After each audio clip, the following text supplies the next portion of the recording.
Ah, señor mío, una novela es un espejo que se pasea por una carretera. Tan pronto refleja a nuestros ojos el azul del cielo, tan pronto el fango de los surcos del camino.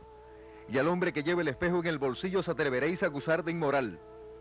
Acusen ustedes más bien a la carretera donde está el Senegal, y más aún al inspector de caminos que deja que el agua se pudra y el barrizal se forme. Con esta frase, el novelista francés Stendhal acuñó un sentido a la obra de arte y su función con respecto a la sociedad y la vida. Muchos artistas contemporáneos se han acogido a esa idea del espejo que ha ido tornándose no solo un objeto donde contemplar, sino también donde contemplarse y contemplarnos.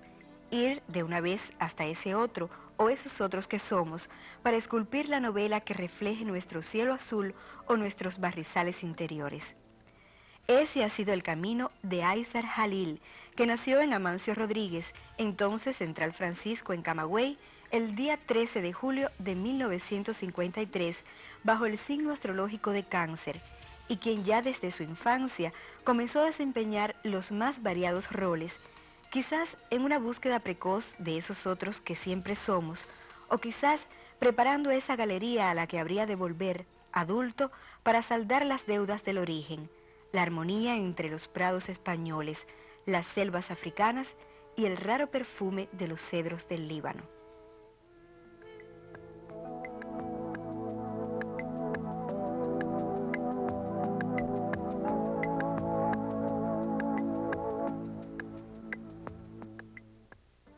En la proporción étnica, lo árabe en lo cubano, la cultura cubana es minoritaria, o sea, no se puede comparar a la mezcla que hay entre los negros y los hispanos. No obstante, en mi caso es 50% de hispano y 50% de árabe. Quiere decir eso que tengo que tener influencia en cuanto al carácter, a la forma de vivir, a la forma, inclusive es inconsciente. Yo considero que eso sería más visible para el que me conoce, para el que ve cómo como, cómo vivo, cómo me desarrollo en la vida. No obstante, yo no soy tan consciente de eso. En 1968 ingresa en la Escuela Profesional de Arte de Camagüey e inicia una formación que le llevará a La ENA en 1970 y finalmente a Leningrado, hoy San Petersburgo, a titularse de máster en escultura en la Academia Repin de Bellas Artes en el año 1983.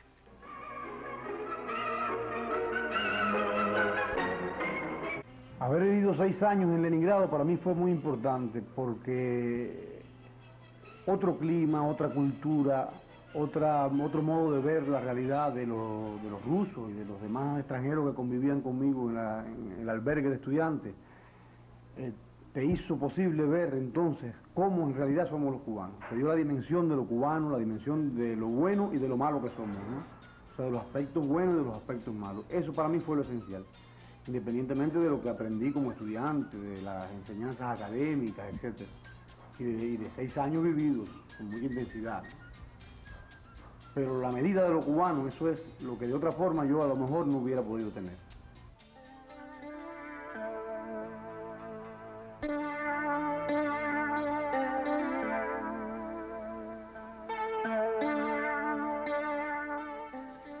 De regreso a Cuba, se dedica a la labor docente como profesor de escultura y también a la realización de varios monumentos históricos y ambientaciones en diversos lugares del país. Pero a partir de 1990, Aizar asume un casi radical cambio en sus medios de expresión y se lanza a incursionar en un mundo para él desconocido.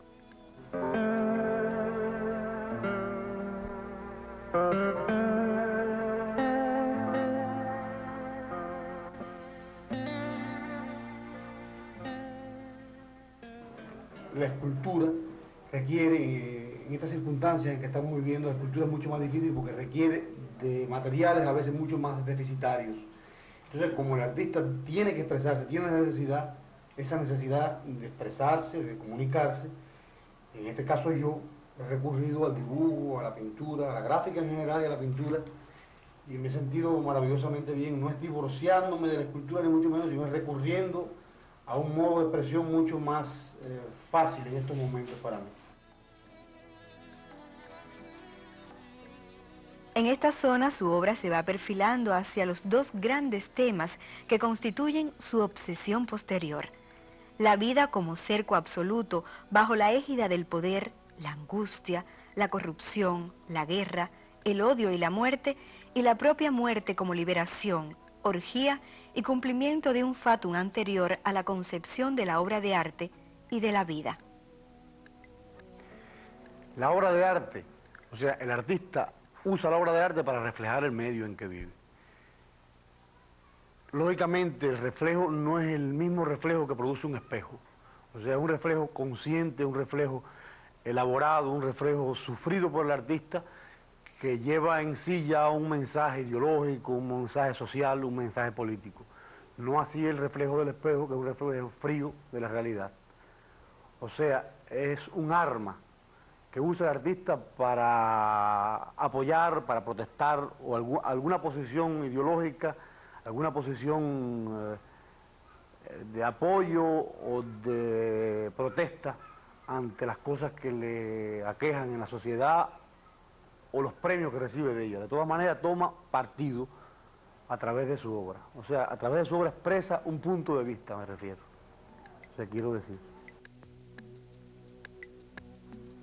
Acusa a Aysar además una marcada insistencia en el autorretrato como resorte para ironizar sobre el carácter protagónico del intercambio que él, como artista, establece con el entorno social, y asimismo lo utiliza para parodiar esa rara comunicación que se fragua entre amo y siervo, ídolo y supuesto fanático, majestad y traición, todo entendido como elemento desacralizador de la relación individuo-masa. También evidencia el autorretrato la necesidad perentoria del artista de tomar parte, por soberbia, por broma, por ética o por estética, en los procesos sociológicos de su época.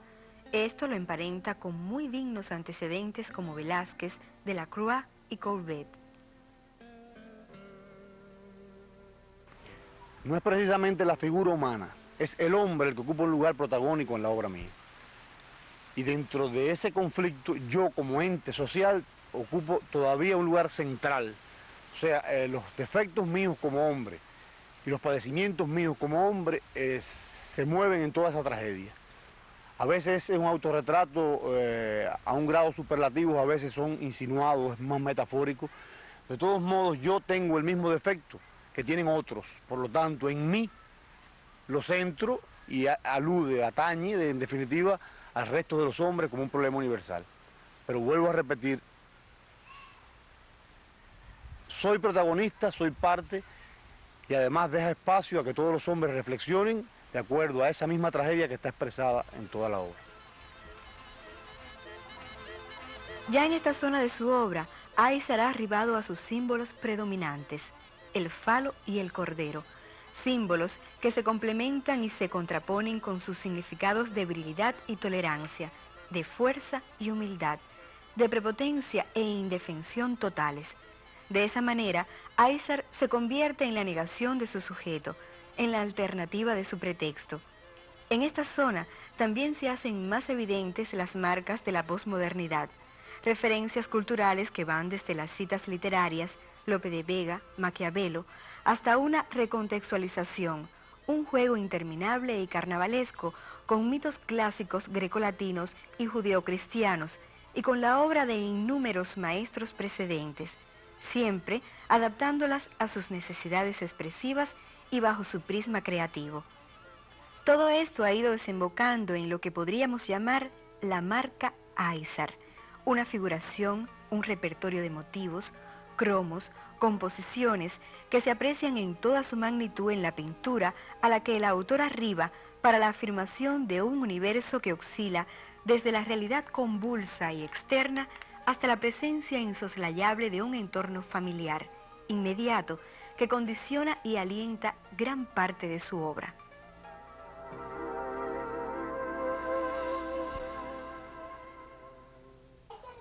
Este medio familiar es para mí la escenografía donde se mueven todos los personajes de mi obra. O sea, la fauna, la flora e inclusive la relación mía para con ellos es fundamental en la temática. yo considero que es imprescindible. De ahí surge lo demás. O sea, de ahí se empieza a complicar con la sociedad, con una relación mucho más difícil.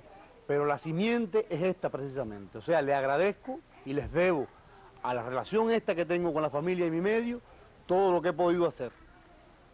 Además de la ayuda ya personal que recibo de ellas, ¿no? El afecto y la ayuda material y todas las cosas que se desprenden, lógicamente, de eso.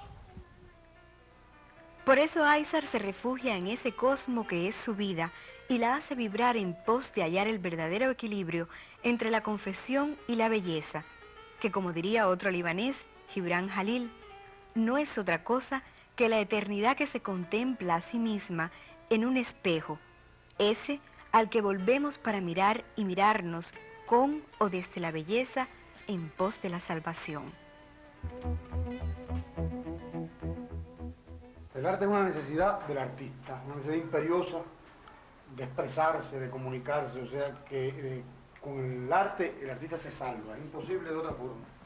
Cuando un artista siente esa necesidad, tenga problemas materiales, no lo tenga, tenga el tiempo, no lo tenga, tiene que realizarlo, o sea, es una cosa que está por encima de todo, una necesidad imperiosa, una necesidad vital, como cualquier otra necesidad puede tener el hombre. Así se convierte para un artista el arte, o sea, la necesidad de realizarlo, de comunicarse a través de él. De otro modo expresado, o sea, desde otro punto de vista, el arte salva a la sociedad, la educa, la conduce. O sea, en ese sentido estoy hablando de que puede salvar a la humanidad y el artista se salva en ella misma, ¿no? Y como el arte es quizás el terreno donde mejor se cumple aquella máxima de Maquiavelo de que el fin justifica los medios, partimos hacia la salvación por la belleza con una fe inquebrantable y salmodiando junto con este príncipe la plegaria extraída de los versos de Apolinar. Piedad para nosotros, los que exploramos la frontera de lo irreal.